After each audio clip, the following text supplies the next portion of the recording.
স্বাগতম সবাইকে। আপনারা শুনছেন বেঙ্গল আফটার ডার্ক, যেখানে রহস্য উন্মোচিত হয়। আমাদের আজকের আয়োজন বিমল মিত্র লেখা ছোট গল্প রাত তখন 11টা। ঘটনাটা ঘটল রাত 11টার সময়। কলকাতা থেকে দেশে যাচ্ছি। দেশ বলতে যেখানে আমি জন্মেছি। কলকাতা থেকে যেতে ট্রেনে প্রায় 3 ঘন্টা সময় লাগে। সকাল 5টায় একটা ট্রেন আছে, তাতে গেলে মাঝদিয়া রেল স্টেশনে সকাল 8টা সাড়ে 8টা বেজে যায়।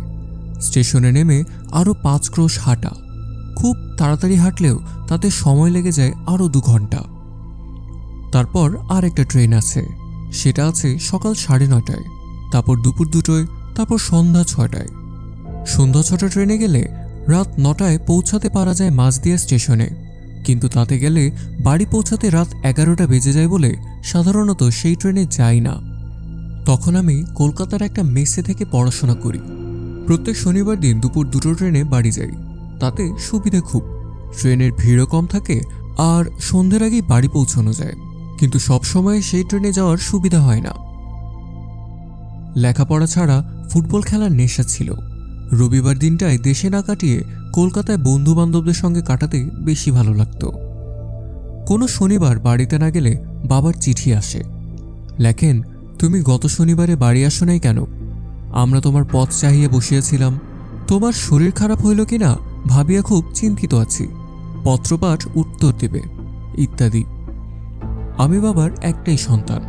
বাবার বয়স হয়েছে, আমাকে নিয়েই তার যত ভাবনা চিন্তা স্বপ্ন সব কিছু। আমি বড় হব, আমি মানুষ হব, আমি বংশের মুখ উজ্জ্বল করব। কিন্তু ততদিনে আমার একটা নিজস্ব জগৎ গড়ে উঠেছে। দেশের চেয়ে কলকাতার আকর্ষণই আমার কাছে বেশি। আমার জন্য বাবা মোটা হাত খরচ পাঠান। সেটা দিয়ে আমি ময়দানে ফুটবল খেলা দেখি, ক্রিকেট খেলা দেখি, আবার কখনো কখনো বা সিনেমা দেখতে যাই। কলকাতার জীবন গ্রামের জীবনের মতো একঘেয়ে না। সেখানে চারিদিকে এদোপানা, বড়া পুকুর আর কেবল ক্ষেত খামার আর বন জঙ্গল। আমাদের মতো যাদের অবস্থা ভালো নয়, তারা পড়ালেখা ছেড়ে দিয়ে কেবল বারোয়ারি তলায় বটগাছের ছায়ায় হারুমতির দোকানের মাচায় বসে আড্ডা মারে, তাস খেলে। আর আমি গেলে তারা আমার কাছে কলকাতার গল্প শুনে। কারো কোনো কাজ নেই, বাড়ির অবস্থা খারাপ বলে তারা কলকাতায় আসতে পারে না। সে পয়সা তাদের নেই, তাই আমাকে একটু একটু হিংসেও করে। আমার চালচলন, জামা প্যান্ট দেখে তারা অবাক হয়ে যায়।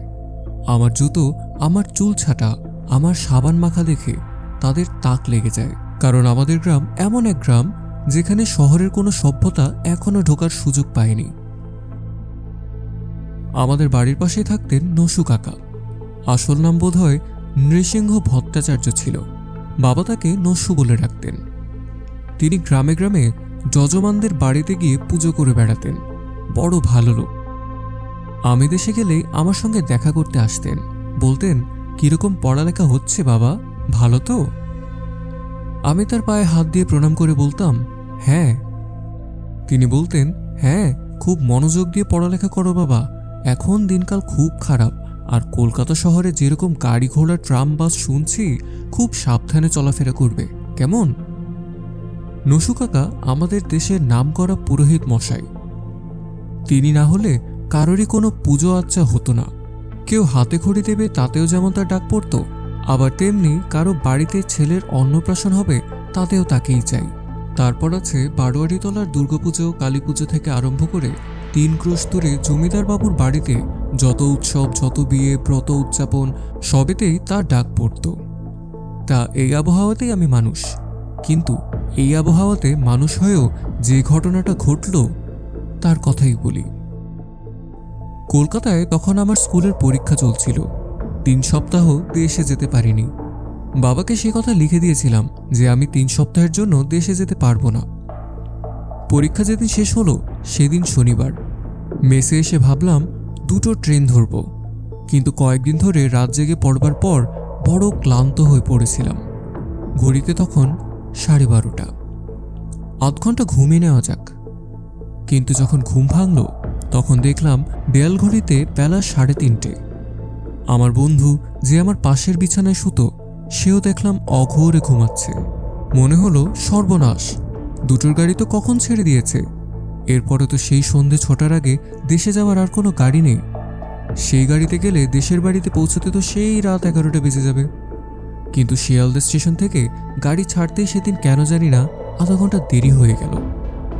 ভাবলাম ট্রেনটা হয়তো একটু দেরি করেই মাঝদিয়াতে পৌঁছাবে, তার মানে যখন 5 ক্রোশ হেঁটে বাড়ি পৌঁছাবো তখন রাত 12টা বেজে যাবে।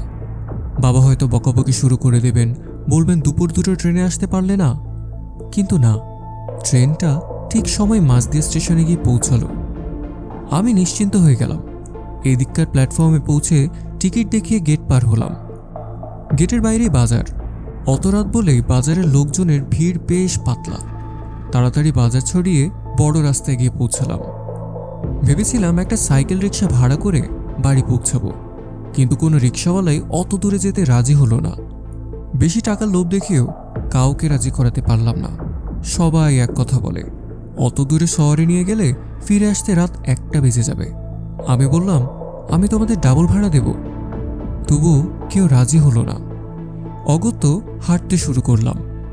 হাতে অনেক জিনিস ছিল আমার। বাবা কাশির ওষুধ কিনে নিয়ে যেতে লিখেছিলেন। শিয়ালদা স্টেশনে পৌঁছাবার আগেই ওষুধের দোকান থেকে তা কিনে নিয়েছিলাম। মার জন্য নিয়ে গিয়েছিলাম হাজার মলম, মার পায়ে হাজা হয়েছিল। তারপর গামছা কিনেছিলাম একটা বাবার জন্য। আরও অনেক খুচরো খুচরো জিনিস কিনেছিলাম। যা যা বাবা কলকাতা থেকে কিনে নিয়ে যেতে বলেছিলেন তার সবই। রাস্তা দিয়ে একলা হেঁটে হেঁটে চলেছি। চারিদিকে নিশুতি অন্ধকার। রাতে গ্রামের লোকজন সকাল সকাল ঘুমিয়ে পড়ে, কারণ ভোর ভোর উঠতে হয় সকলকে। বড় বড় গাছগুলোকে দূর থেকে অন্ধকারে পাহাড় বলে মনে হচ্ছে। খানিক দূর গিয়েই পিচের রাস্তা শেষ হয়ে গেল। অমাবস্যার রাত, আকাশে শুধু তারাগুলো জ্বলছে মাথার উপর। মাঝে মাঝে শেয়ালের হুক্কা হুয়া কানে আসছে। দু একটা কুকুর আমাকে দেখে ঘেউ ঘেউ করে ডেকে উঠল, কিন্তু আমাকে চিনতে পেরে আবার চুপ করে গেল। তবু আমার কেমন যেন ভয় করতে লাগলো, কিন্তু কিসের যে ভয় তা বলতে পারবো না। একটা রাস্তার মোড়ে এসে দাঁড়ালাম। চারিদিকে কয়েকটা বড় বড় বটগাছ ডালপালা ছড়িয়ে জায়গাটিকে ঢেকে রেখেছে। শনি ও মঙ্গলবার ওই জায়গাটায় হাট বসে। হাট বেলাবেলি শেষ হয়ে গেছে। চারদিকে 2-4টে ছোটখাটো দোকান, তারাও দোকানের ঝাঁপ বন্ধ করে যে যার বাড়ি চলে গেছে। বহুদিন আগে ওই বটগাছের ডালে একজন মানুষ গলায় দড়ি দিয়ে আত্মহত্যা করেছিল। সে ছোটবেলাকার ঘটনা, কিন্তু তখন থেকেই জায়গাটা এসে দাঁড়ালেই দিনের বেলাতেও কেমন গা ছমছম করত। আর তখন তো রাত 10:30 বেজে গেছে। মনে পড়ল বাবা মা বোধহয় এতক্ষণে ঘুমিয়ে পড়েছেন। বিকেল গড়িয়ে সন্ধ্যা হয়ে রাত হয়ে গেল। তারা ভাবছে আমি আর আসবো না। মা আমার জন্য ভাত রান্না করে বসেছিল। বাবা বলেছেন, আর কেন বসে আছো? খোকা আজকে বোধহয় এলো না, তুমি খেয়ে নিয়ে শুয়ে পড়ো। মাও বোধহয় তখন খেয়ে নিয়েছে। তারপর আমার কথা ভাবতে ভাবতেই হয়তো বিছানায় শুয়ে ঘুমিয়ে পড়েছে। এইসব কথা ভাবতে ভাবতেই হেঁটে চলেছিলাম। রাত তখন 11টা বেজে গেছে। রাস্তাটা গিয়ে নলগাড়ির নাবালে গিয়ে মিশেছে। আগে এখানে একটা নদী ছিল। আগে যখন নদীতে জল শুকিয়েছিল তখন খেয়া নৌকায় এপার ওপার করা যেত, কিন্তু এখন নদীটা পুরোপুরি শুকিয়ে গেছে।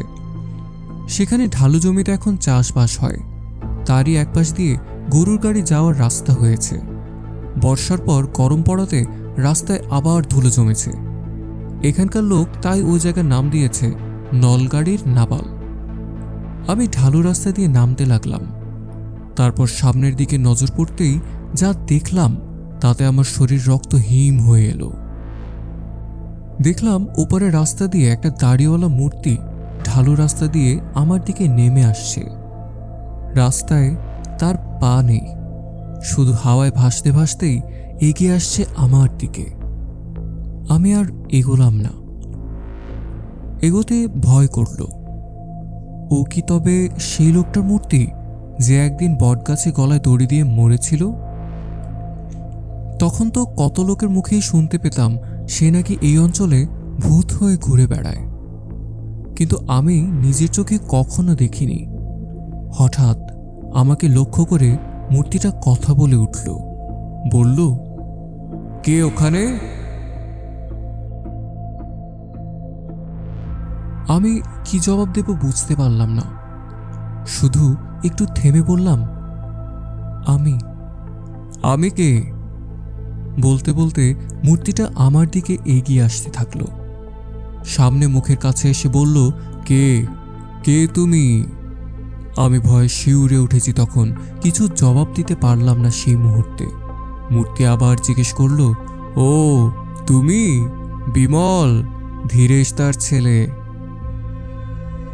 আমি তখন যেন জ্ঞান ফিরে পেলাম। চিনতে পারলাম মূর্তিটাকে। এ তো আমার নসু কাকা। বললাম, নসু কাকা আপনি? নসু কাকা বললেন, হ্যাঁ আমি। তা তোমার আসতে দেরি হলো যে? বললাম, দুপুর দুটোর ট্রেন ধরতে পারিনি, ঘুমিয়ে পড়েছিলাম, তাই সন্ধ্যা 6টার ট্রেন ধরে আসছি। নসু কাকা বললেন, তা আজকেই অমাবস্যা রাতে না এলেই পারতে। এই রাত বিরেতে আসা কি ভালো? আমাদের গায়ে যে পরশুদিন বাঘ বেরিয়েছিল, তারপর কদিন আগে বাবুদের বাড়িতে ডাকাতও পড়েছিল। আমি বললাম, তা আপনি এই রাত্রিরে কোথায় যাচ্ছেন? নসু কাকা বললেন, জমিদার বাবুর স্ত্রী হঠাৎ ডেকে পাঠিয়েছেন, তার বড় ছেলের খুব অসুখ। আমাকে সেখানে গিয়ে শান্তি সস্তেন করতে হবে। যত রাতি হোক আমাকে তো যেতেই হবে। তার বড় ছেলের এখন যায় যায় অবস্থা, তাই খেয়ে নিয়েই দৌড়াচ্ছি। আমাকে যে ডাকতে এসেছিল তাকে বলেছি, তুমি এগিয়ে যাও, আমি খেয়ে উঠেই যাচ্ছি। তোমার সঙ্গে রাস্তায় কোনো লোকের দেখা হয়নি? আমি বললাম, কই না তো। নসু কাকা বললেন, তা রাত্রির বেলা হয়তো ঠাউর হয়নি তোমার। তা তুমি বাবা একলাই রাত্রিরে এসে ভালো করনি, চলো আমি তোমাকে গা পর্যন্ত পৌঁছে দিই। বললাম, আপনি আবার কেন এত কষ্ট করতে যাবেন? আর আপনারও তো তাড়াতাড়ি আছে। নসু কাকা বললেন, সে কি কথা? এই এত রাতে তোমাকে কি একলা অবস্থায় ছেড়ে দিতে পারি?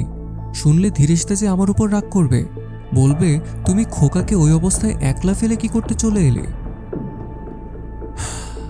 কি আর করার। ওদিকে জমিদার বাবুর বাড়িতে তার বড় ছেলের এখন যায় তখন যায় অবস্থা, আর তিনি কিনা আমাকে আমার বাড়ি পৌঁছে দিতে চান। রাস্তায় যেতে যেতে নসু কাকা বলতে লাগলেন, তুমি 3 সপ্তাহ বাড়ি আসনি, সেজন্য ধীরেশদা খুব ভাবছিল। কলকাতায় থাকো তুমি, তোমার বয়স হয়েছে, তোমার যতই পড়াশোনা থাক, সপ্তাহে একদিনের জন্য বাবা মাকে দেখতে আসতে পারো না? তুমি যখন বড় হবে আর নিজে বাবা হবে, তখন বুঝবে ছেলেকে দেখতে না পেলে বাপের মনে কি কষ্ট হয়। আমি নসু কাকার কথা শুনে কোনো জবাব দিতে পারলাম না।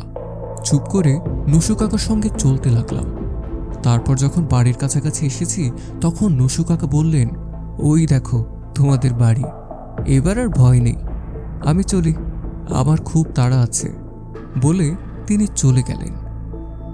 আমি আমাদের বাড়ির সদর দরজায় কড়া নেড়ে ডাকতে লাগলাম, বাবা বাবা বাবা। বাবা আমার ডাক শুনে ধড়ফড় করে জেগে উঠেছেন, মাও জেগে উঠেছেন। তাড়াতাড়ি দরজা খুলে দিয়ে আমাকে দেখে বললেন, খোকা তুমি এসে গেছো? কোন ট্রেনে এলে? দুপুরে ট্রেনে আসতে পারলে না? আমি বললাম, দুপুরবেলা পরীক্ষা দিয়ে এসে ঘুমিয়ে পড়েছিলাম। বাবা বললেন, তাই বলে সন্ধে ট্রেনে আসতে হয়? জানো না বাড়ি পৌঁছাতে রাত 11টা বেজে যাবে? তাছাড়া গায়ে পরশুদিন বাঘ বেরিয়েছিল তা জানো? কদিন আগে বাবুদের বাড়িতে ডাকাত পড়েছিল সেটাও জানো?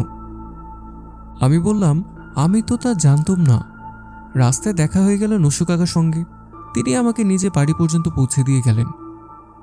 নসু? নসু কাকা? আমি বললাম, হ্যাঁ, তার সঙ্গে নলগাড়ির নাবালে দেখা হয়েছিল। তিনি জমিদার বাবুদের বাড়ি যাচ্ছিলেন, তাদের বড় ছেলে নাকি মরো, তাই তিনি শান্তি সস্তেন করতে সেখানে যাচ্ছিলেন। বাবা আমার দিকে হতবাকের মতো চেয়ে রইলেন, মাও অবাক।